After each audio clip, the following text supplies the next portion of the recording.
Hello friends, എല്ലാവർക്കും നമസ്കാരം. ഇപ്പം നമ്മുടെ ചാനൽ ഇനിയും സബ്സ്ക്രൈബ് ചെയ്യാത്തവരുണ്ടെങ്കിൽ ദയവ് ചെയ്തൊന്ന് സബ്സ്ക്രൈബ് ചെയ്യുക. അപ്പോൾ രാവിലെ തന്നെ ഞാൻ എലൈറ്റ് മാളിലെത്തി.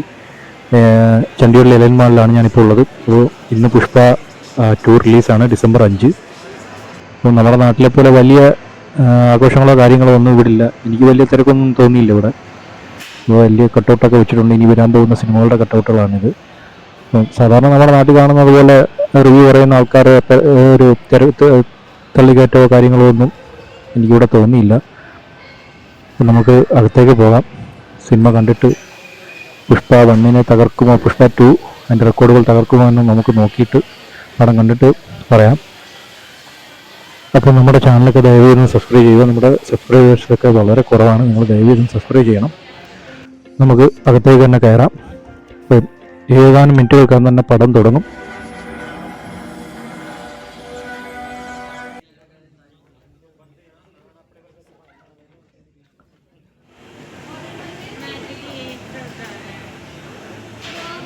ഫ്രണ്ട്സ്, ഇൻ്റർവെല്ലായി. ഞാൻ രാവിലെ ബ്രേക്ക്ഫാസ്റ്റ് ഒന്നും കഴിക്കാത്തതുകൊണ്ട് ഒരു ബ്രേക്ക്ഫാസ്റ്റ് കഴിക്കാനായിട്ട് പോയതാണ്. അപ്പോൾ അതൊക്കെ ബ്രേക്ക്ഫാസ്റ്റൊക്കെ വാങ്ങിച്ചു. ഞാൻ വീണ്ടും നമ്മുടെ തിയേറ്ററിനുള്ളിലേക്ക് കയറുകയാണ്. അപ്പോൾ പടം കഴിഞ്ഞു. നല്ല പടമായിരുന്നു, എനിക്കിഷ്ടപ്പെട്ടു. ഒരു 3 മണിക്കൂർ നല്ലൊരു എൻ്റർടൈൻമെൻ്റ് ആയിരുന്നു. ശരിക്കും ഞാൻ ആസ്വദിച്ചിട്ടുണ്ട്. അപ്പോൾ നിങ്ങളൊക്കെ പുഷ്പ 1 കണ്ടിട്ട് 2 കാണാൻ പോകുന്നവരാണെങ്കിൽ വലിയ അമൃത പ്രതീക്ഷ വെച്ച് പുലർത്തി പോകണ്ട എന്നാണ് ഞാൻ പറയുന്നത്. എന്നാലും കുഴപ്പമില്ല. ഫഹദ് ഫാസിലൊക്കെ അടിപൊളിയായിട്ടുണ്ട്. ഫഹദ് ഫാസിലിന് എനിക്ക് തോന്നുന്നു കൂടുതൽ ഈ പുഷ്പ 1 കൂടുതൽ പുഷ്പ 2 ഫഹദ് ഫാസിലിന് കൂടുതൽ സമയം കിട്ടിയിട്ടുണ്ട്. പക്ഷേ എന്നാലും ഇടയ്ക്കൊരു ചെറിയ ലാഗുകളൊക്കെ വരുന്നുണ്ട്.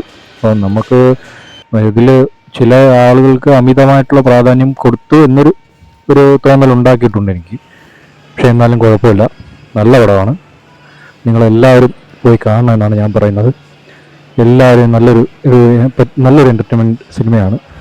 കാരണം നമ്മൾ ആ ഒരു പുഷ്പ 1 പ്രതീക്ഷ വെച്ച് പോകുന്നവർക്ക് ചിലപ്പോൾ നെഗറ്റീവ് റിവ്യൂ പറഞ്ഞെന്നിരിക്കും. അതൊന്നും നമ്മൾ കാര്യമാക്കണ്ട. എന്നാലും നല്ല സിനിമയാണ്, എല്ലാവർക്കും നല്ലതായിട്ട് ഇഷ്ടപ്പെടും. അപ്പോൾ ഫ്രണ്ട്സ്, ചെറിയ ചില ഇമോഷൻസ് സീനുകൾ വരുന്നത് അല്ലാതെ എനിക്ക് വലിയ ലാഭമൊന്നും തോന്നിയില്ല. ചെറിയ എല്ലാ സിനിമയും കാണുന്നത് പോലെ ചെറിയ ലാഗുകളൊക്കെ എല്ലാ പടത്തിലും വരും. പക്ഷേ ആ ഒരു 1 കണ്ടിട്ട് പോകുന്നവർക്ക് ഒരു അമിത പ്രതീക്ഷ വെച്ച് പുലർത്തി പോകുന്നവരാണ് ഈ നെഗറ്റീവ് റിവ്യൂ പറയുന്നത്. എന്നാൽ നിങ്ങളെല്ലാവരും കാണണം, എനിക്ക് ഇഷ്ടപ്പെട്ടു, നല്ല പടമാണ്. ഞാൻ ഹിന്ദിയിലാണ് കണ്ടത്. ഇവിടെ 2 ഭാഷകളിലാണ് അവൈലബിൾ ഉള്ളത്, ഒന്ന് തെലുങ്കിലും ഹിന്ദിയിലും. അപ്പോൾ ഞാൻ ഹിന്ദിയാണ് യൂസ് ചെയ്തത്. അപ്പോൾ നിങ്ങൾക്കെല്ലാവർക്കും ഇഷ്ടപ്പെടും. കുടുംബമായിട്ട് പോകുന്നവർക്ക് ക്രിസ്മസിന് നല്ലൊരു ദൃശ്യവിരുന്നായിരിക്കും പുഷ്പ 2. നിങ്ങളെല്ലാവരും കാണണമെന്നാണ് ഞാൻ പറയുന്നത്. അപ്പോൾ നമ്മൾ പടമെല്ലാം കണ്ട് തിരിച്ചു പോവുകയാണ്. ഞാനും ആ 1 ഒരു പ്രതീക്ഷയിലാണ് വന്നത്. പക്ഷേ എന്നാലും കുഴപ്പമില്ല, നമ്മുടെ പൈസ മുതലായി എന്ന് വേണമെങ്കിൽ പറയാം. 150 രൂപയാണ് എനിക്ക് ടിക്കറ്റിന് ഇവിടെ ആയത്. അപ്പോൾ നമുക്ക് അടുത്തൊരു വീഡിയോ ആയിട്ട് വീണ്ടും നേരിട്ട് കാണാം.